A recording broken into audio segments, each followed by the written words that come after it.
Bon dia, Vacorja, Eimear Burke here. Welcome to another Fireside Chat. And this is Fireside Chat 190. And as is customary, I start with a prayer for peace. Gamara Shiakon ar fud na crinne. Gamara Shiakon in our jaili agus in our jirha. Ganairi lin lenarkid garmaka. Gamuj buikus jeev, jeha chivtaka is spirit quivtaka. May peace prevail on earth. May peace prevail in our homes and in our countries. May our missions be accomplished. We thank you, guardian spirits and guardian deities.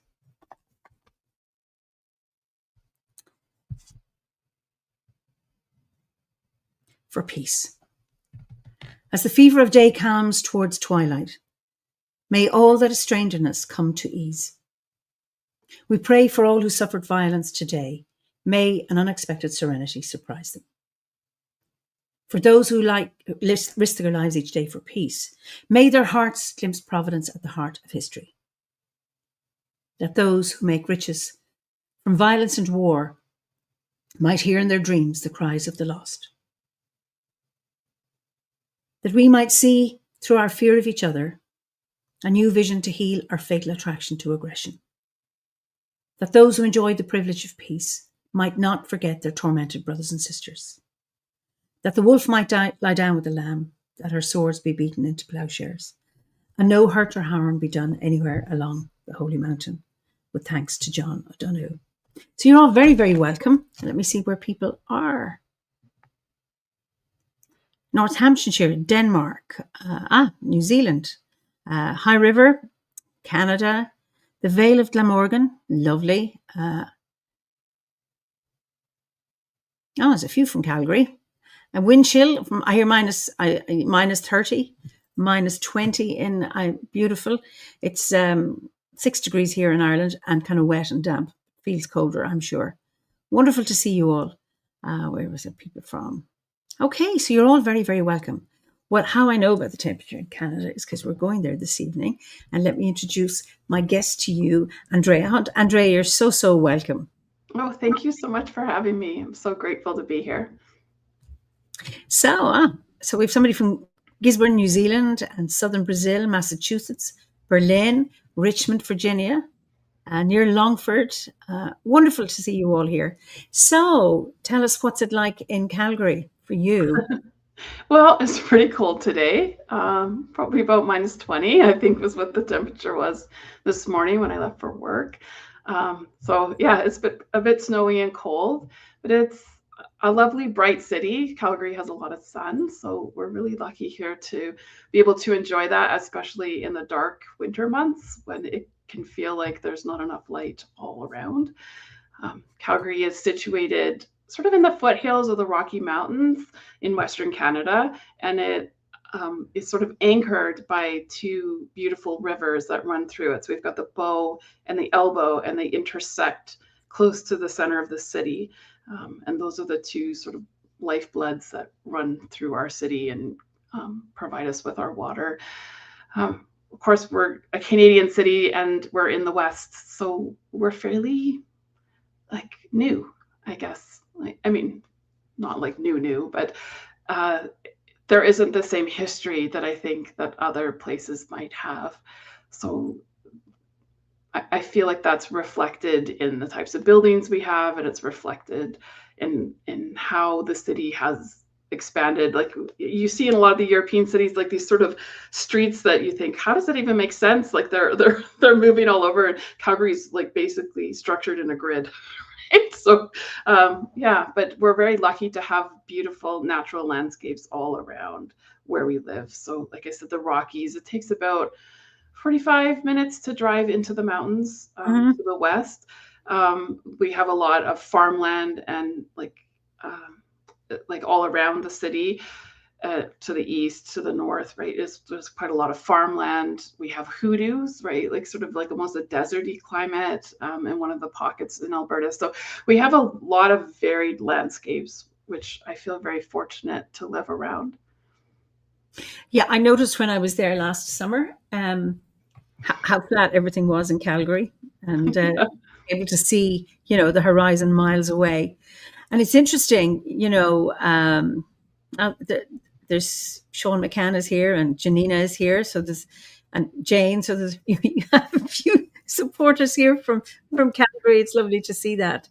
And I suppose when you say how new it is, and yet that's in terms of recorded history, but then when you think of who lived there before settlers came, Absolutely. and I suppose modern cities are all based on grids. We don't have them in Ireland because ours are older. Yeah. But so who are the people on whose lands Calgary was built? Yes. So Calgary was originally called Mokinstis, which means elbow. And again, it's Because of the river. where the river turned, right? Mhm. And it was an area of a meeting place where the rivers met, the Okay. confluence of them, two of them. And so the lands here were in Treaty 7 lands. So Canada, all of the government made treaties with the Indigenous peoples.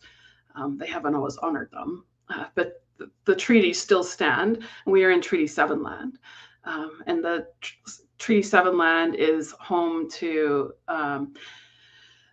the Blackfoot Nation, is home to the Piikani, the Kainai, the Métis Region 3.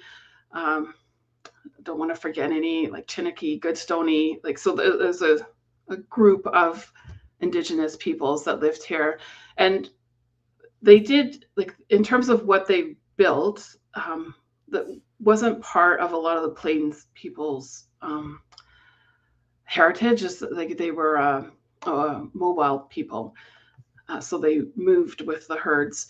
But there are some medicine wheels that exist, that were built and exist, and they're quite old, like very, Mhm. very old. But it's not like a stone circle, so they're not like upright stones. It's more like you could miss it easily because there's stones on the ground.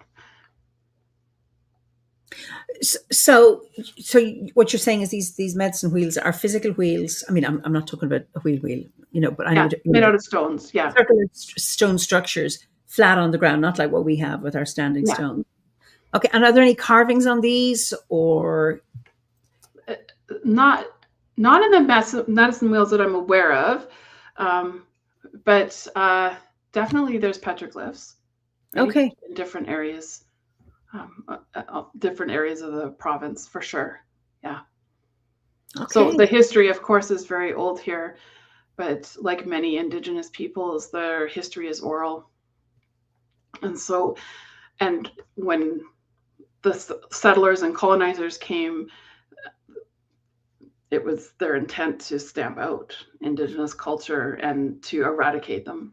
So, and they, worked hard at that. And so a lot of things are starting to be reclaimed, but it's still in the process, and that's part of the reconciliation that needs to happen in Canada and in other places that were colonized.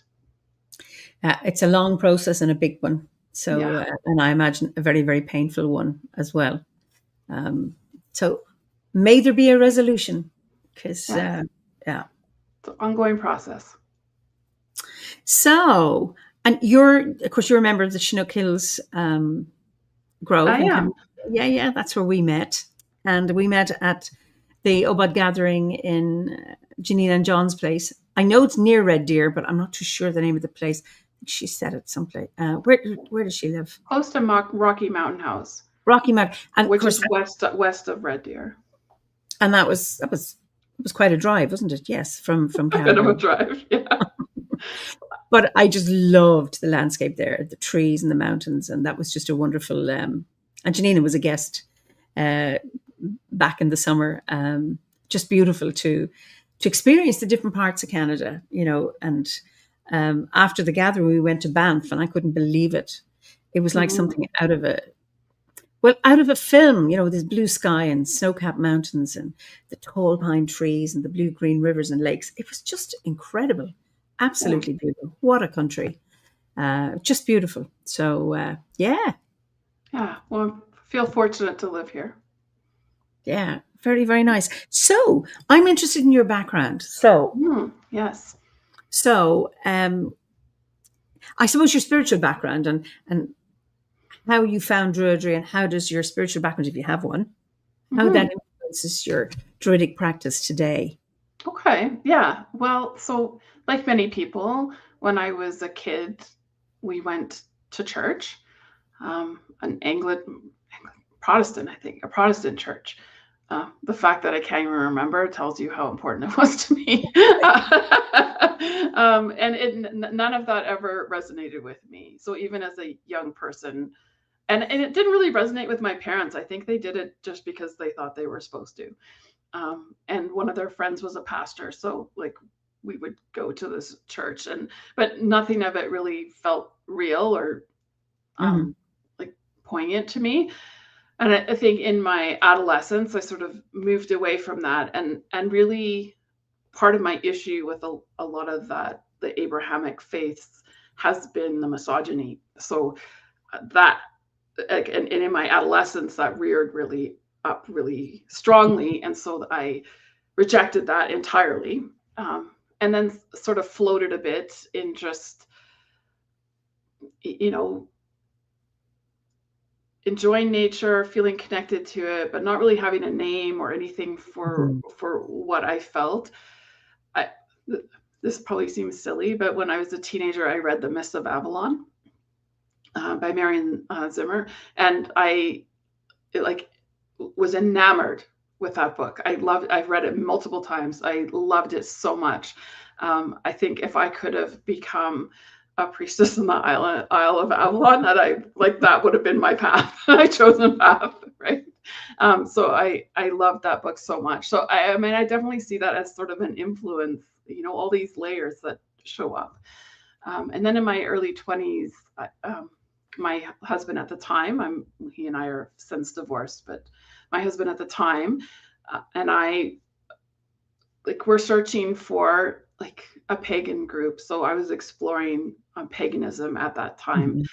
And we joined a group. It was more like eclectic, but we were finding that the way that their rituals were held wasn't resonating well with us. So we ended up with a friend of ours sort of creating things that worked for us, right? And having a group.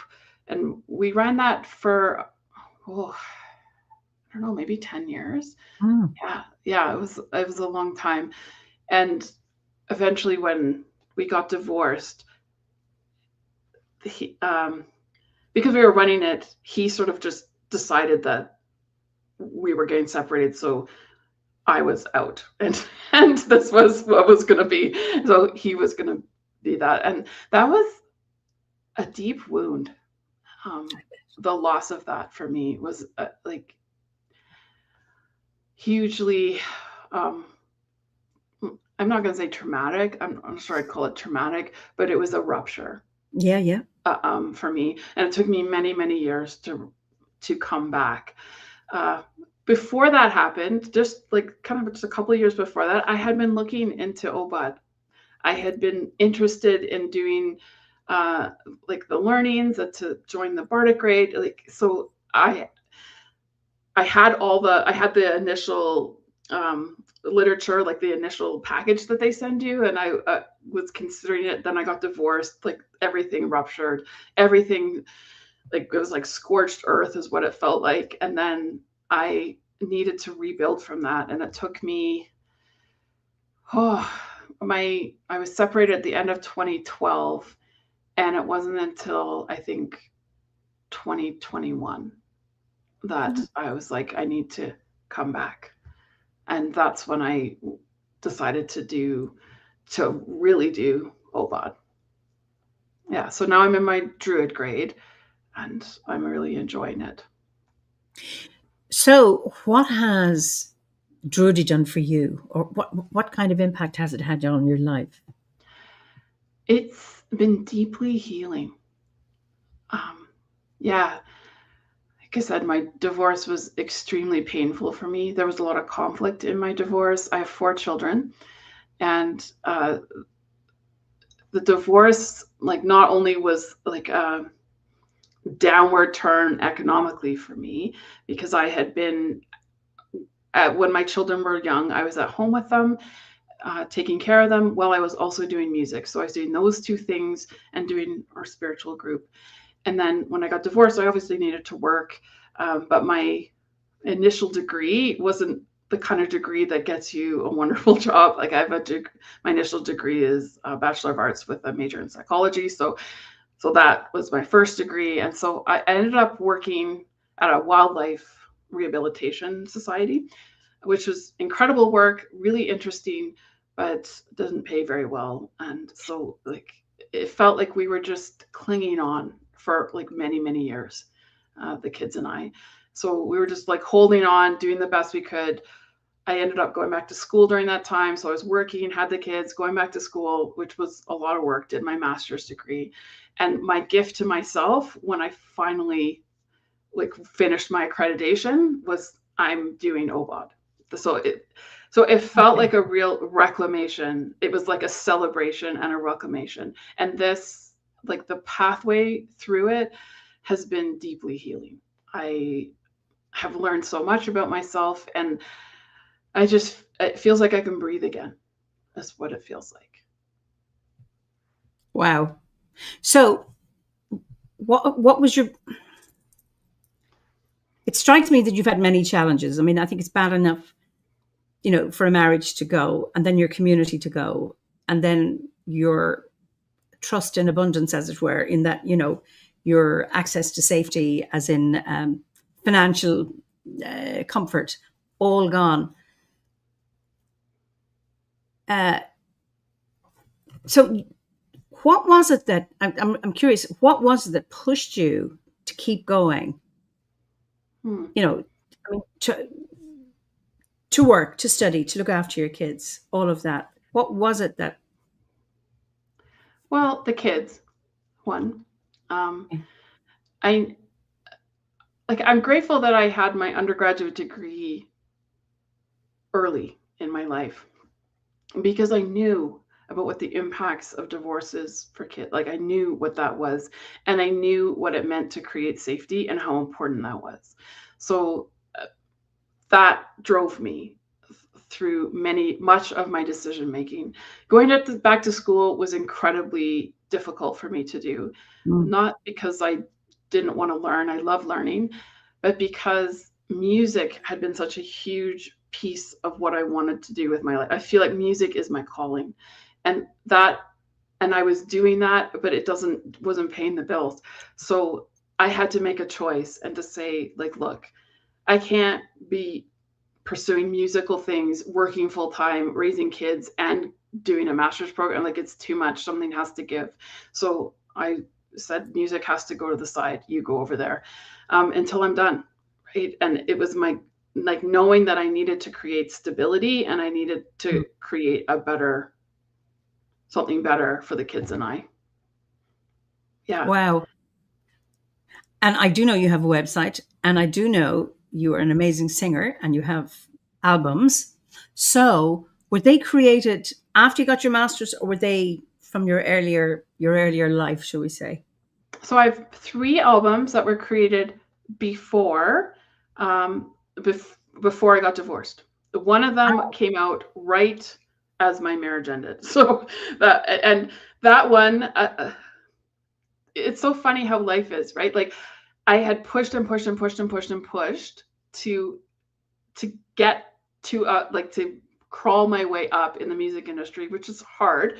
And this album, it garnered me a Canadian folk music nomination, and so, well done. the one that came out then, but there was no way I could materialize anything out of it because emotionally I was spent. I had to make sure that the kids were okay. I needed to write I couldn't make anything of it.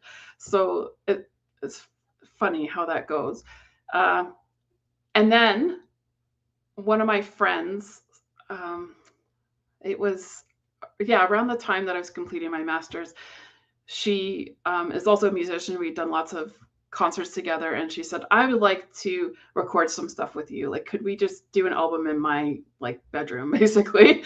And I was like, sure. So she recorded an album of songs for me, for which I'm profoundly grateful. Her name's Vanessa, and she's just, it was like, what a gift to give a friend, Right. And now I work at a post-secondary institution working as a psychologist, and it's a technical post-secondary institution. And so they have all sorts of courses like audio courses. And I took my first one in the summer and I'm doing my second one in March, and I'm just going to buy my own equipment and do it myself. So, yeah. Oh, brilliant, brilliant, brilliant, Yeah. brilliant. So that's my goal. So, yeah, 3 before, 1 came out after, and then now I'm working so that I can do it whenever I want and create the way I want to create.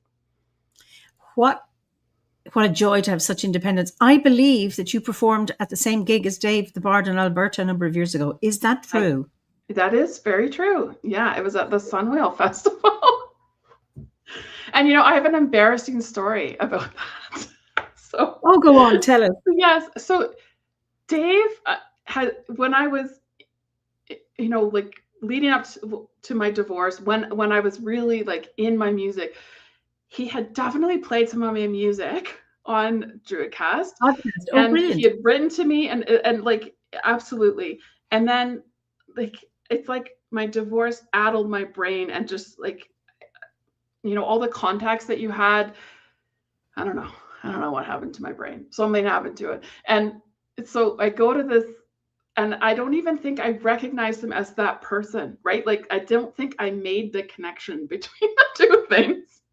And then, and then once I was sort of getting back into it, I sent some kind of note. And then I was like, oh my God, I sent a note to him. He already knew me. He's already played my stuff. It was like I had never met him. So I was like, oh, this is so embarrassing for me, but like, whatever. Like, it's okay. It happens to all of us, I guess. Oh, that is just brilliant. So, and we're going to hear some of your music later on. So obviously you're very creative anyway. Did you, or have you found that, when you were on the Bardic grade, that your creative flow, your creativity, or your Imas, your Awen, it developed, it grew, it changed or did you find another way of accessing your creativity to the way you did before you joined the order, or was it the same? I felt like it was like welcoming an old friend home. Okay. Yeah, that's what it felt like. The Bardic grade felt very reviewing, like stuff that I mostly knew. Like the guided visualizations brought some new imagery and symbolism to me, but it was like, it's like I had needed to pack away pieces of me to keep them safe, or to keep them to protect them in some way. And I packed them in a chest and like strapped it down, and then like had it hidden in a closet, and it was like taking out the chest and opening it again is what it felt like. Oh, that's a lovely image. Yeah. So in some ways that felt very expansive, right? Because it felt like my life was feeling a little bit cramped, and so it felt like it opened, it like created breath and movement.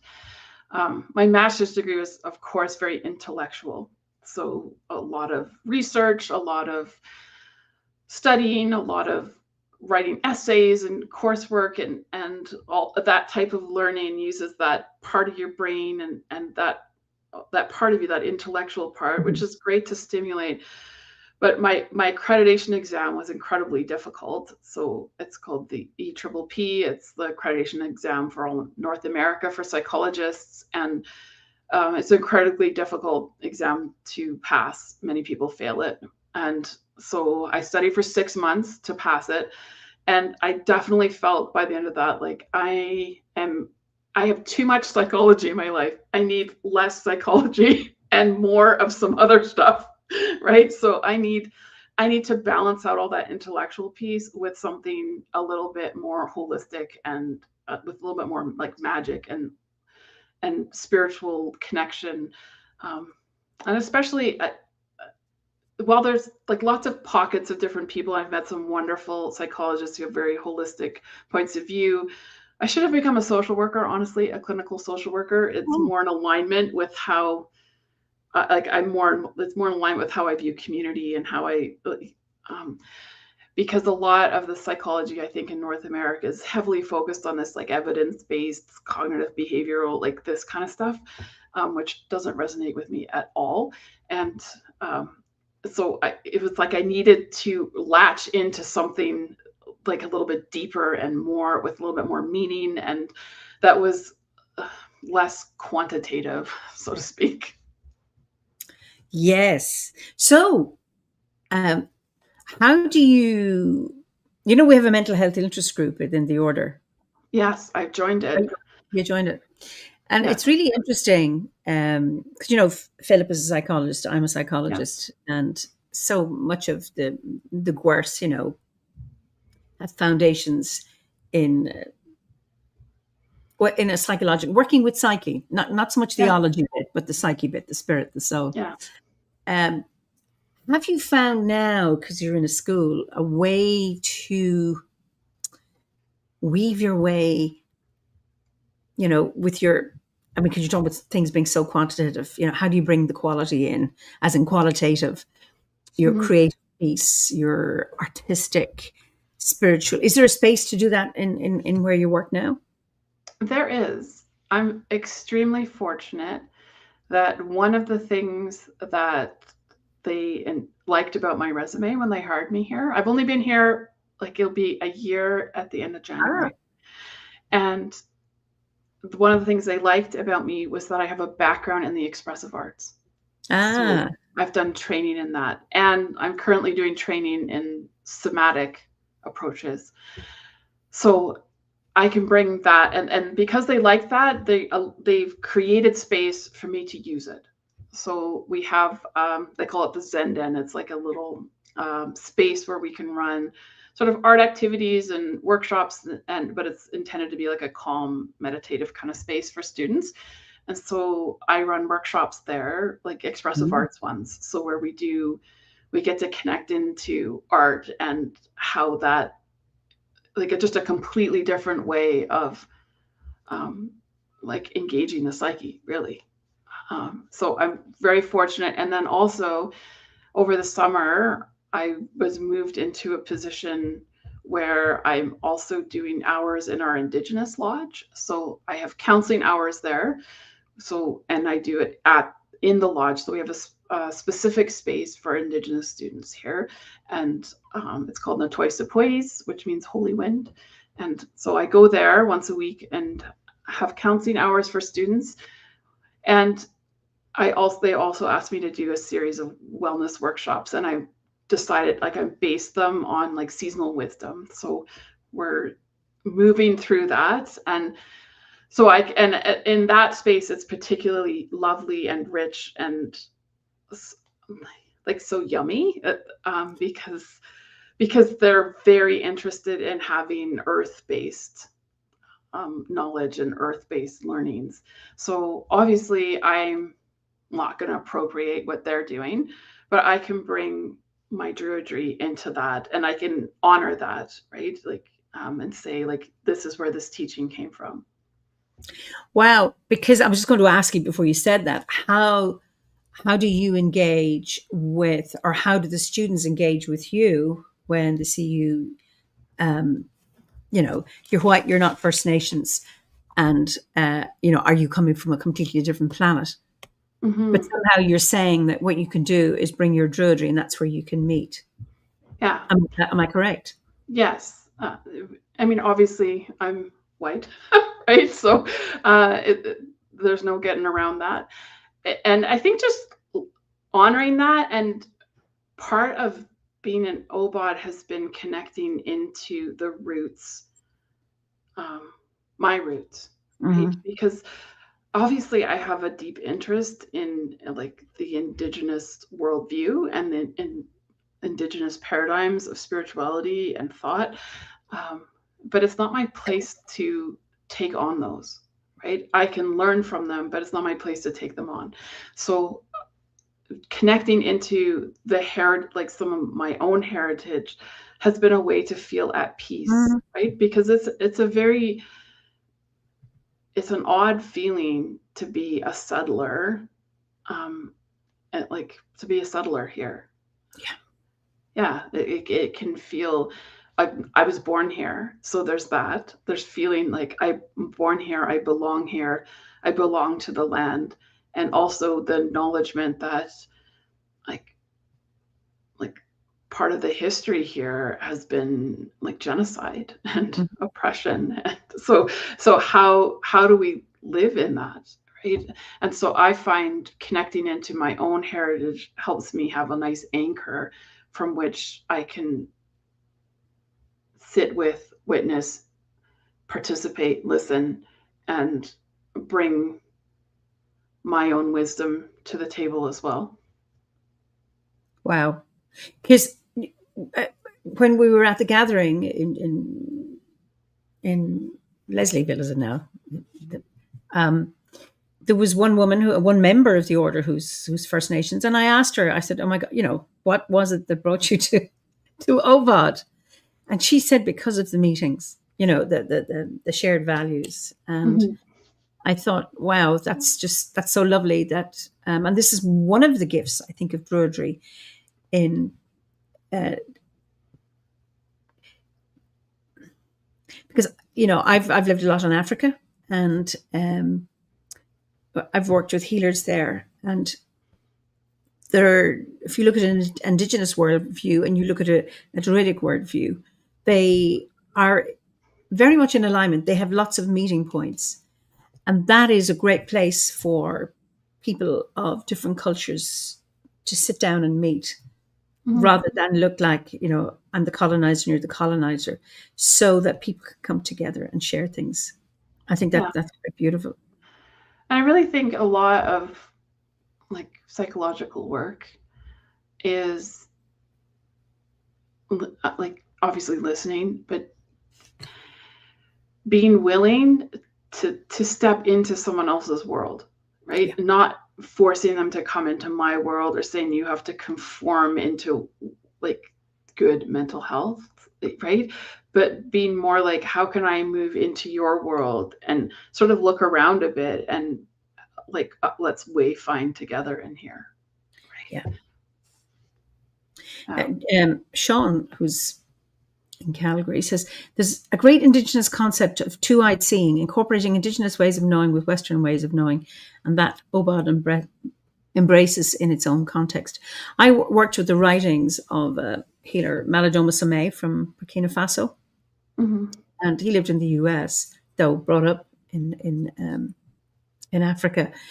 And his name means he who must make friends with the enemy. And his elders said you need to be the bridge between the Indigenous world and the modern world, because, well, Indigenous ways are going. It's very hard Mm-hmm. to sustain that once there's interference with the outside world. But to have that bridge so that you can then embrace the two. So, you and I are two Druids, and we've got Druids listening to us. And we're doing this because of modern technology. Mm-hmm. And yet we are aware of the importance of landscape, importance of working with the elements and finding creativity through our connection with all beings in the world. Mm-hmm. And it's about managing both. It's never either or, it's both and, but Mm-hmm. having a balance between the two. And I think, your students, I'm sure they feel lucky to have somebody like you who can meet them some way with an earth-based understanding. And it's really interesting when you talk about, mental health and, what does good mental health look like? Mm-hmm. I know when I was studying psychology, we were talking about psychosis, and that if Jesus was alive now, he'd probably been diagnosed with psychosis because he believed he was the Son of God. Those kind of things. And, people who are seers, who have, the second sight, who experience things that regular people don't experience. And that can be seen as abnormal or whatever it is. And yet, being able to step into someone else's shoes and see it from their, which is what psychotherapy is about. Mm-hmm. And genuinely about that's trying to fix somebody and getting them to think whatever. I don't know what normal is, because it's funny when we talk about normality. I've never had a client who felt they were normal. I don't know. Do you have any clients? Well, I've never felt quite normal, and so it's really interesting. And to me, it's never about like people being normal. It's about like, are things functioning, right? Like, are you able to have the things that you need? Are you able to, have a job if you need a job? Are you able to like be present with your children if you have children? Are you able to be functional in the ways that you want to be functional? And if so, great. Like, I don't have any problem. And if not, okay, let's figure out how we can create more function, right? So to me, it's not about anyone having to think a specific thing or behave a certain way. It's just, there's so many different ways to be. Yeah, I mean, if what you're doing in your life is working, stay doing it. If it's not working, try something else. Yeah, exactly. And who's to say what works for me may not work for you? But it's again, it's also, it's not always about resolving all your trauma, because I remember being Babette Rothschild. She's an American therapist, trauma informed. I went to a few of her workshops here in Ireland, and I remember once she said, hands up here, anyone who's had childhood trauma that hasn't resolved it. And of course, her hand goes up, and so does most in the room. She said, that's fine. You don't have to have it resolved. The question is, are you able to function? Do you get on in your life? Can you lead a life that's has meaning for you or fruitful? Yeah. It's not about pain-free. It's not about, the sun always shining. It's about being able to embrace and having the resources to deal with whatever event comes your way, and being strong enough that. Sean says, questioning sanity is a healthy exercise. It's the folks who don't need a second look. Krishnamurti once said, it's no measure of health to be well adjusted to in a sick society, or I'd add a crazy world. Absolutely so true. I mean, when people try to explain what depression is, some say it's actually an appropriate reaction to a shitty world, among other ones. But it's, and Sylvia says, there's nothing normal in the US at this time, chaos and turmoil. I'm grateful for the strength I find in my spirit path. Absolutely. And I think this is a time where we, dig deep down and ground ourselves on the earth. And I think this is one of the beauties of an earth-based spiritual path, to keep us grounded. And, there's so many anchors in the landscape, if we find, and to find our own anchors in whatever landscape we find ourselves, so that we stay grounded. Because I think it's very hard when there's chaos, and then there's another human rights abuse happening in the places where we assumed everything was safe. We live in a democracy. We're modern, we're educated, we're sophisticated, and everything is safe, and reason will prevail. And all the human rights abuses and all, they hand over, they're in other people's countries, but not in ours. Now all of that's being challenged. It's like, wake up. There's a madness there. So how do we stay grounded? Yeah. And how do we stay present? And I think in order to care about something, we need to be in relationship with it in some way. And so in order to care for our planet, we need to be in relationship with it. If we're not in relationship with it, why would we care? Right?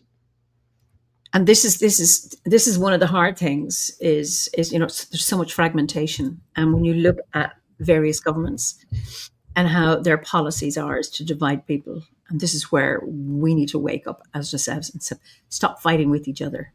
The migrant or the immigrant isn't causing the problem. I don't know what they say in Canada, but here no housing, no this, no that, and as well, because there's migrants. And it's like, well, Irish people we've 80 million Irish diaspora all over the world. If that's not migration, I don't know what is. And then when you look at North America, the majority of the people there are migrants, and that it's about staying in solidarity with each other and looking at pointing to where the source of all these problems are. I think that's really, really important. And what does Sean say? What you pay attention to determines what you miss, and we've made some blind spots for ourselves indeed. So there's a question there. I'm going to leave it for you because I've retired now. What do you ladies make of Jungian shadow work, especially when self-applied? I see the idea of often misused or misunderstood. I see the idea often misused or misunderstood in the pagan community. I'm going to hand that one to you. Okay. Well, so I don't have a lot of training in Jungian, so we'll start by making that caveat. But I mean, I actually really would be interested in getting more, because I find the processes to be quite fascinating. And I listen to this podcast, this Jungian Life, and so go listen to them, because they probably have some answers to this. But I find the shadow is part of us, right? So it's about acknowledging, accepting, looking in places that we may not want to look, and coming to a sort of peace and a balance, right? It's not something that we get rid of or destroy. It's like a peace. We must befriend it. I suppose of course, it's hard to see our shadow because, well, if the sun is behind us, we can see it in front, but it's sometimes that part of ours that isn't hidden. But it's about being aware and having a good look, and not about cutting it off. So often, I was brought up a Roman Catholic, and the idea is, what is it if your right hand does bad things, cut it off, that kind of stuff. And it's not about that. It's having a good look and befriend it and see, because I think it's through awareness. It's through integration to me, right? Like, yeah. And I think a lot of pain and suffering, and a lot of, if you want to call it what we would call sometimes mental illness, is about trying to not feel certain things, trying to not think certain things, trying to parse out and segment, and really we need to move more towards integration. Right. Absolutely. And this is my past life, of course, but people say, if people knew what I was thinking, and I've had those thoughts myself. I can't say this to anybody because they would think I'm mad, or I'm not a nice person. Those kind of things. And yet we all have thoughts, and we need to have those thoughts, no matter how awful they are, because unless we play with the ideas,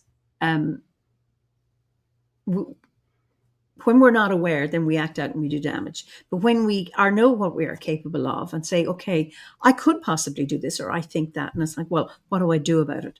That's a thought. Something else is an action. It doesn't mean I have to act on it. Absolutely. And I think that's really, really important. And the more you have thoughts and you start to think, boy, that's an interesting thought, or where did that come from? Then already we're having this sort of meta knowledge, and starting to be like, okay, I wonder whether that was just something fleeting passing through, or if that has something I need to look at that maybe is going on for me that I might need to sit with for a little bit, right? But our world is so fast paced, and I think is not doing us any favors. We have all these screens. We have who doom scrolls? Like, does everyone doom scroll? Like, it's such a problem, and it moves us away from sitting quietly with things. And I think we need to sometimes just sit quietly with things and mull them around. It doesn't mean we do anything with it. I think we just need to sometimes sit with things and let them percolate down, or even sit quietly and let the things that need to sort of rumble downwards into the unconscious to just do that, right? Absolutely, because so often we get triggered, and now we're subjected to so much material all the time, and you can easily get, like, what's your first reaction when you discover, your friend was raped? It's like, I'm not going to say what my first reaction would be, but that's my reaction. And it's like, well, it doesn't mean I'm going to act on it. I need to allow that anger, that horror, that rage, vengeful thoughts, all of that to come through, and sit with that, and then come to a place of accommodation. And unfortunately, because everything is so fast and news comes so quickly, one after another, and like when you're talking that expression, that expression wasn't there 15 years ago, doom scrolling. I used to do that mulling in my head, ruminating, and I had to learn not to do that. And now it's very easy on a phone just to keep doing this and feeding it, about actually stopping and saying, okay, no more. I'm going to sit with this and see where it goes. Because we have understandable reactive responses to events. Yeah. And then it's about sitting with it and say, okay, that's an understandable reaction. It doesn't mean I have to respond. But if you have a keyboard in front of you, it's like, oh, it's just so easy to respond. And we're rewarded for quick responses. When you think about how they talk about, oh, we have to respond to this immediately. Like, you think about like the news cycle, everything happens so quickly. The response needs to happen immediately, which means we're not creating that space between thought, feeling, and action. And when we don't have any space, that's a not good place to be, I don't think, when our thought, feeling, and action are right beside each other. No. It's kind of moderation. And so what does Sean say? A disturbed body of water does not clearly reflect sunlight. The silt needs to settle for things to be clear. And I think that is a lovely analogy. It is just so, so true. Mm-hmm. And Gunter says no response is a kind of response, too right. However, it's not necessarily a no response, Gunter, for me. I've had to learn, what I do now is I'm not responding quickly. I'm going to take my time until I have calmed down, and then I'm going to reflect before I respond, so that I'm actually responding in a measured, considered, thoughtful way. Some people may be angry that my response rate is too slow. But it's like, no, I will respond in my own. I'm learning that to respond in my own time. And I think a lot of the OBOT is that way too, because sure, like, you get all your lovely packages every month, and there can be this feeling like, ooh, I need to get on it, I'm behind, or right. But the idea isn't get through it as quickly as possible. The idea is do a thing and then settle with it, sit with it, see how it wants to live and move and change inside of me, if it does at all, right? And I might need to do it again, just to again connect in and see where that's at, and going at your own pace. And for some people that might be quicker, and for other people it might take a long time. But I think our world is so fast paced that we could do with a little bit of slowing it down. And we see it in people's nervous systems, right? From a psychological perspective, people's nervous systems end up being like frazzled, right? Like they're so like this all the right. It's so tense and so, right. And what do we do with that in therapy? We slow it down, right? Like that's our job, is to say, whoa, what's happening in your body, right? Like bring it back down, calm it all down, right? And then we'll continue on, but we need to slow it down and bring it down into a slower pace. And I think that's something we could use in everyday life too. Slow it down a little bit. And within Druidry, it's about stillness, and it's about sitting with the trees or sitting with an element. And of course, Druidry, it's not a qualification. You don't become a qualified Druid, and there's no rush.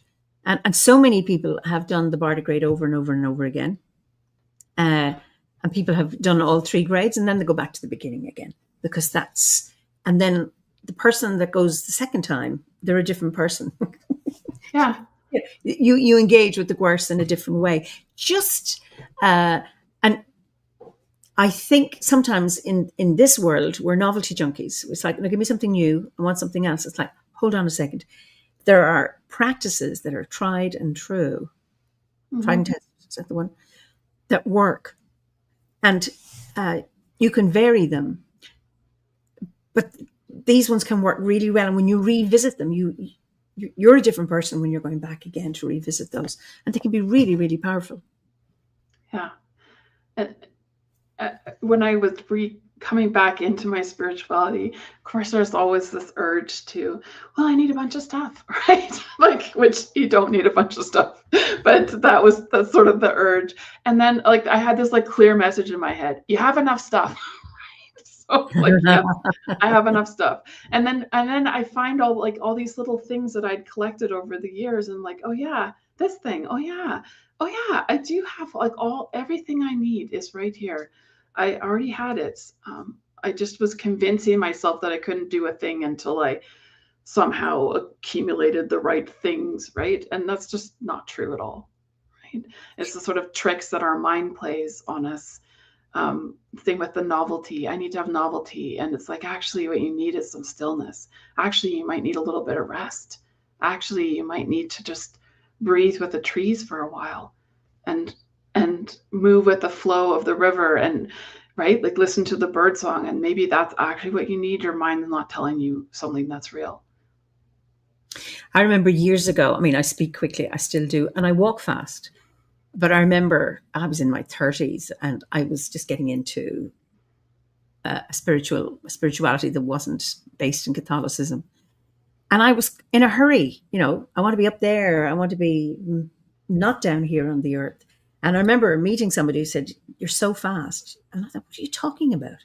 You know, you need to slow down. And I thought, no, that's so boring. I don't want to be doing that, blah, blah, blah. Now.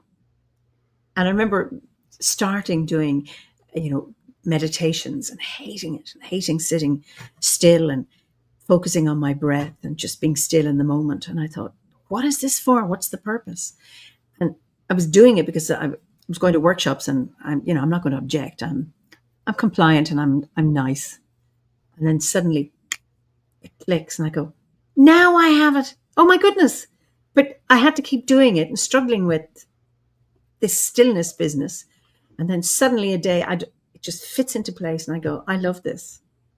Mm-hmm. But I wouldn't have got to that place if I hadn't persisted with this apparent boring being with me in the moment, being quiet, because I want to be out there doing interesting things, not stuck in this awful place with my breath.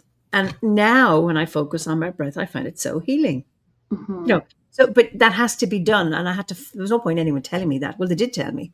And I didn't know what they were talking about. Feel it. And I think that was just lovely. Absolutely. There's a reason it's been in every sort of healing path on the planet, these pieces. Yeah, absolutely. So how about a song? Absolutely. All right. So I'm going to bring you on this one. So this is from your website, Andrea. We couldn't manage the technology of her sending me a thing. So anyway, over to you. Okay, so I'm going to play a song. It's from my album Heartwood, and the song is called "The Children of Lear," based on the myth of the Children of Lear. Right. So, yeah, I will play it. Hopefully, everyone can hear it.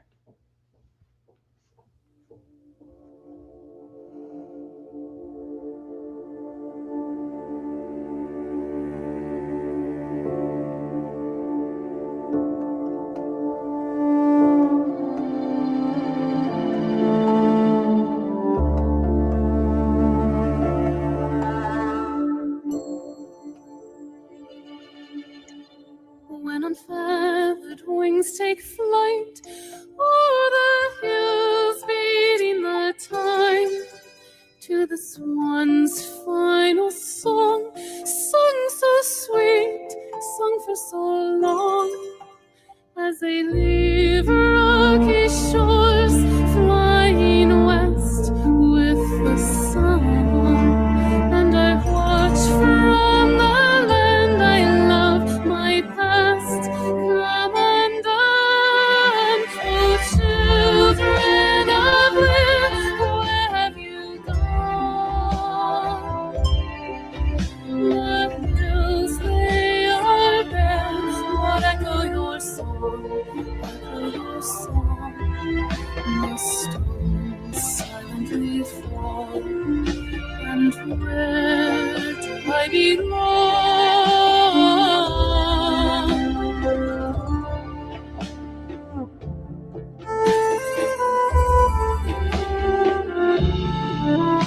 On the wall of fairy mound, a silence falls, mocking the time when the swan's haunting song carried far, resounding strong. In their stories they drift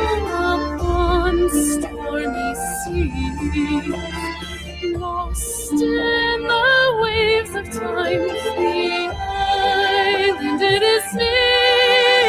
Oh, children of life, where have you gone? The hills they are there, what echo your song, the stones silently fall. Where do I belong?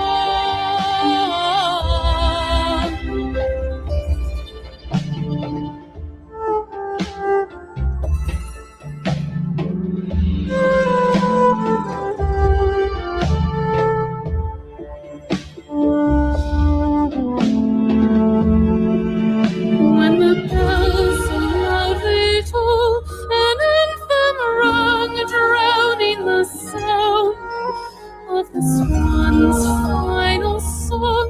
Silver notes fading withdrawn, and change swiftly comes when the wings of the dawn. The voices once heard are gone. Where are they, love? Oh, children of life, where have you gone? The hills they are bare, what echo your song, Oh, children of life, where have you gone? The hills they are bare, what echo your song, The stones silently fall. And where do I belong? Do I belong?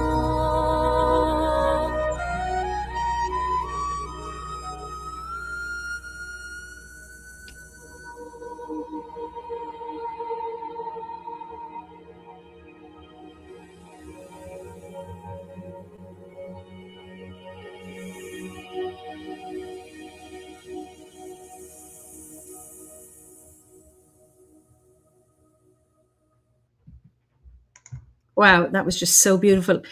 Absolutely beautiful. Love the sense of sorrow and loss captured with such elegance. And I've put your website in the chat. That is so beautiful, Andrea. Splendid music. Blessed be the lark song giving rise to the morning sun. Oh, beautiful. So beautiful. Your voice and your music is lovely, almost dreamlike. Thank you. Just wonderful. You have an incredible voice. It is so, so clear. Thank you. So, we're going to come to the end of our time, but what concerns you about the modern world? What concerns me about the modern world? Wow. I'm concerned about disconnection. Mm-hmm. Like when I think about, like any other person, like we talk about this stillness and we talk about, but like any other person, I have moments where I have a lot of fear about the rhetoric that's happening in North America, like in Alberta. There's similar rhetoric at times to the United States. It's very scary, right? And I worry about the world that my kids will live in. Worry about climate change, right? Like I have all these worries, but I think, what does it all boil down to? It boils down to people not feeling connected to themselves, to other people, to the landscape. So I think that's what I worry about in the modern world. I worry about how our devices have sort of taken over our attention, taken over so many aspects of our lives, and have moved us further away from the things we know are real and true. There's so much, like I can't, every time I see something like a picture on social media, I don't know if it's real. Like, and that is a scary proposition, to be like, I see something, but I don't know if it's real. I don't know if this was made by AI. I don't know what this is, but I do know when I go and sit by the river that is real. And I do know that when the magpies are calling outside my window, that is real. And so I worry that we're getting disconnected from what we know to be real. And it's leaving us in these isolated islands that we don't know what to do with. Yeah, and I think we need to remember to check the magpies outside our window. So I was at our winter gathering at the weekend, and I was having dinner with friends, and one friend took a photograph of me with somebody else, and he said he has this app just for fun. It's an AI app that can make it appear that I'm doing something, and it did. So myself and this person were sitting facing the camera, and the AI manipulated so it looked like I was kissing him. Mm-hmm. And he'd said he had done it with a friend at work, and she was beside a Christmas tree, and it showed her destroying the Christmas tree. And it's like, the randomness of how they wanted to represent us was absolutely horrifying. And again, he was just showing, look, this is how mad this is. And but that thing about being out there and touching a tree or looking at a flower and knowing what's real. So, Maxantish, I don't know if I'm saying your name properly. Yes, we must work together to heal Mother Earth. There's so much fear and pain around. And Brian says, swans are one of the few animals we'd have an ancient traditional taboo on eating, like dog, cat, hook. This is, okay. Well, I'm not too sure where that comes in. But so it's lovely. So Haley says, the music immediately brought me down from a high stress state after finals ended this morning. Thank you for sharing. So here is how technology works beautifully. Mm-hmm. Somebody is listening from, hopefully you're comfortable in front of the screen and you're hearing that and it just brings you down. So it has wonderful capabilities. I think we forget that we can use it rather than allowing ourselves to be used by it. Yeah. And it's both and. It's like being out there, touching the earth beneath your feet. Using it's funny, that music was absolutely real. I mean, beautiful. I'm trying to think. Yeah, using it outside your senses to know what's real, because I think it is a real concern. Mm-hmm. Absolutely. So, given all those concerns, what gives you hope? Well, what gives me hope is people like the people here, right? It's people who are like, no, I know it's important to connect. I know it's important to come into relationship with trees and plants and live in my landscape and breathe my landscape and be part of my landscape. I know that that's important. And I see it every day with the people that I see, the clients that I see, their hope, we all share similar hopes. We all share similar dreams to be heard, to be seen, to belong to, right? Like these are human conditions. And I feel that nothing can take that from us. So we will seek to connect it. And we will seek to make those connections even when it feels hard. Yeah. Thank you. Sean Clancy's a question for you. Mm-hmm. I'm just sharing it now. As you've such a profound connection to nature, would love to know how your daily spiritual practices and nature connections vary with the seasons, especially with such dramatic seasons as you have there. Mm-hmm. Well, so I try to park my car so that I walk to work, right? So I can't walk to work from where I live. Be quite a long walk, but I park so that I can walk. So it's not like the most beautiful of all nature to the way I walk, but there are trees and along the pathway, and there's always those little moments, and I try really hard to stop and hold on, just breathe with a moment, right? Just be with a moment. So, and every day it's different, right? Like, so the sun's been arising later and later and later, Right? So sometimes when I'm like, there was a certain point where I was walking to work and there was the sun right in the trees, and it just illuminating like the frost in just that perfect crystalline way. And so I just take a moment and I stop and let it soak into me for a moment, and then continue on. It doesn't have to be a long moment. I do have like a altar space in my house. I'm not at it every day, I'll be real. So like that is not a daily practice, but I do come to it often. I have a space in my very, very tiny yard.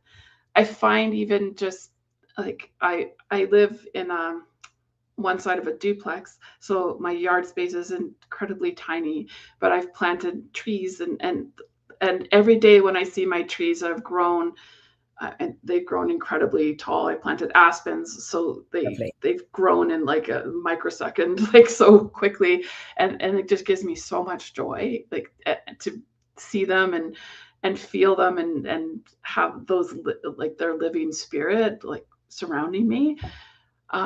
At least once a week, I try to walk. There's a park by my house that I like love very much. It's a park that used to be a gravel pit. It's just up the road from my house, and it's on the river. I live very close to the river, and it was a reclaimed space. So, and I love this. If we talk, what gives me hope? This place gives me hope. It was and it was a gravel pit when I was a teen. It was a gravel pit. And I remember walking down to the river through the gravel pit because I lived in another area close to there when I was a teen. And now it's been reclaimed. Developers wanted it, and the city went to the Supreme Court of Canada to have it as a park, and they won.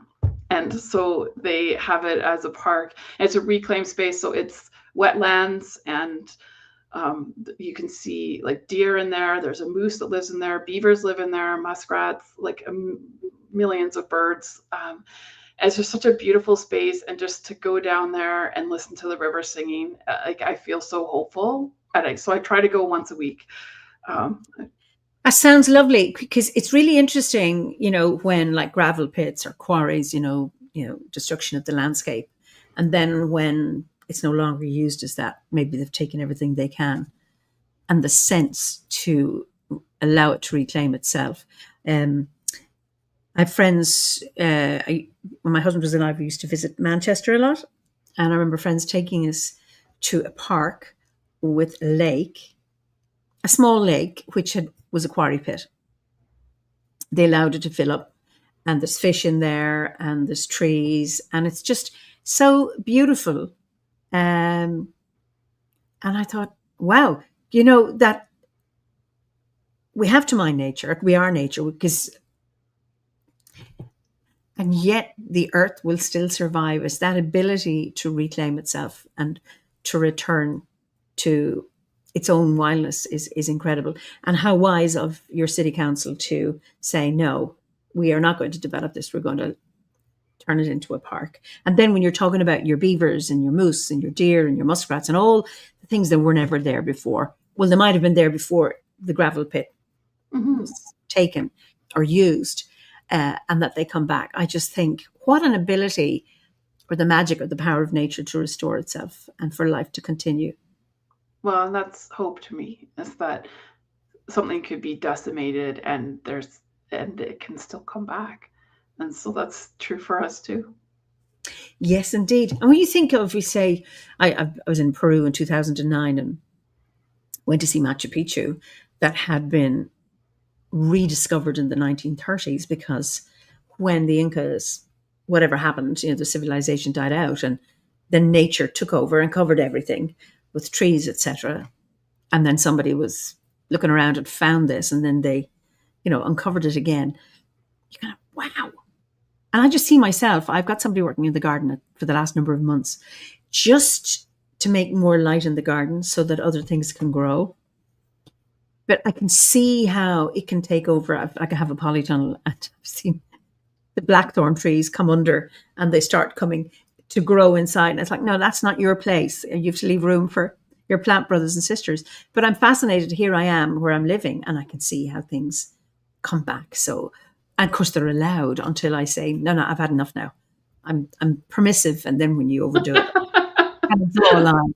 And I say, leave room for your plant brothers and sisters. So it's not that I'm a destructive force. It's like fair is fair, you know. Mhm.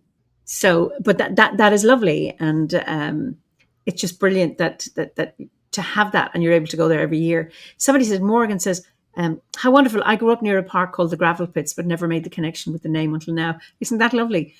And it's really interesting when there's a place name, and not thinking about it, where the name comes from. I'm very interested in now, because our names were anglicized, the place names, and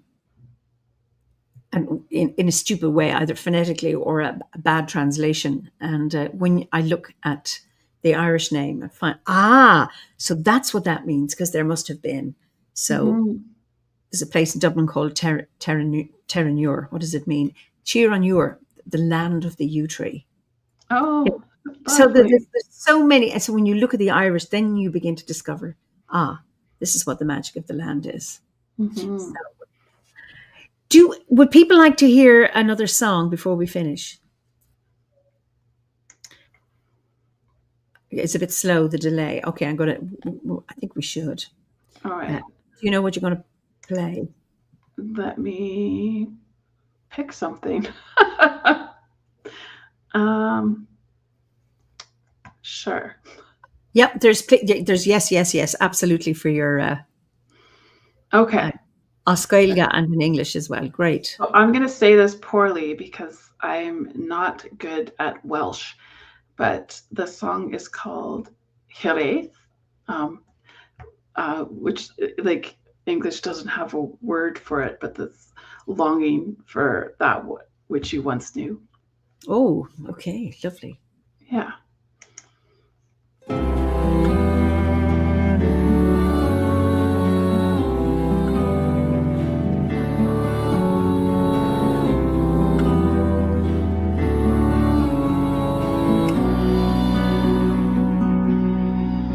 When home is a fragment of parchment, home is a wisp on the wind.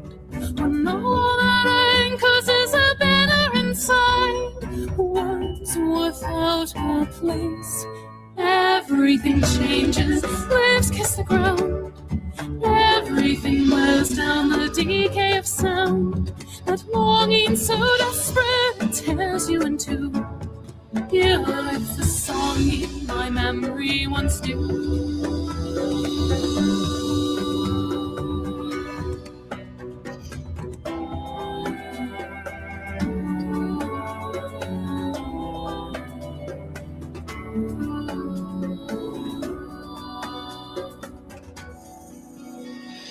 Branched hands lie twisted and broken, roots clutch a forsaken time.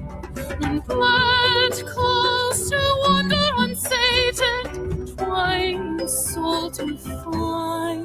Everything changes, waves kiss the ground. Everything lives down the decay of sound. That longing so desperate, your bones torn in two. Here is the song in my memory once knew.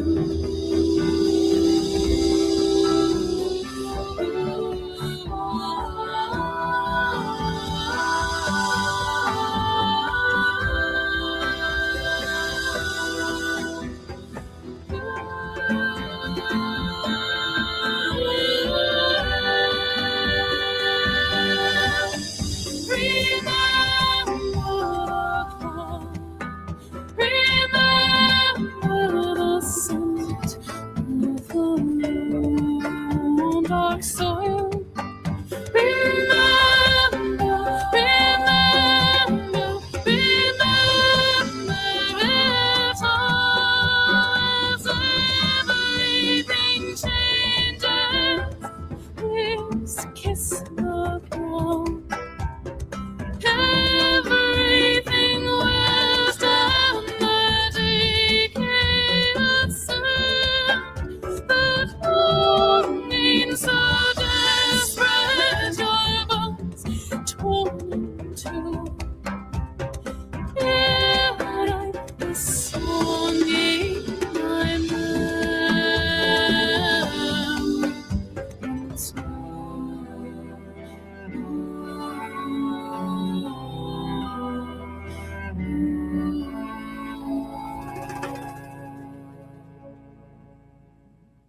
That is so beautiful, Andrea. Absolutely wonderful. Magical voice.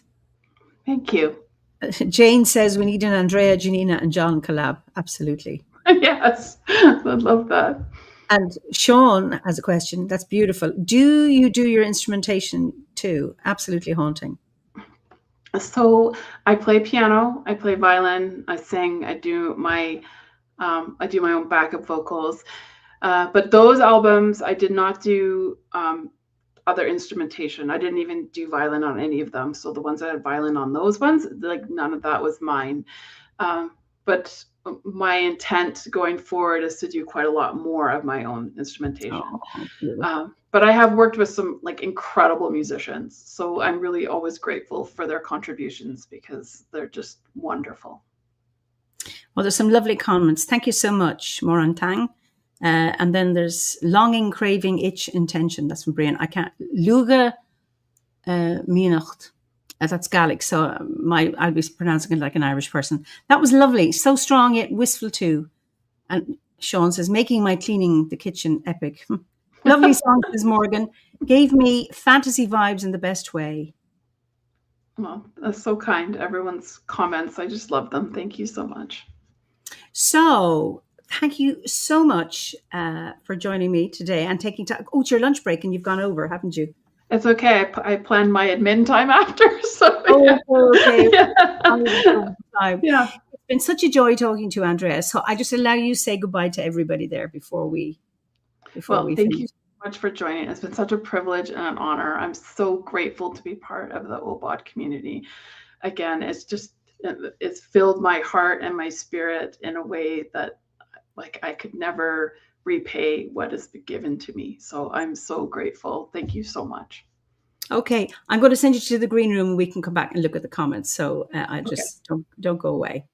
So thank you all so much for joining me this evening, this afternoon, this morning, or wherever you are, or if you're watching a recording of this chat. So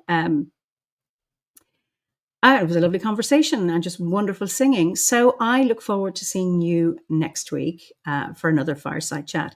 In the meantime, be well. Slán go fóill.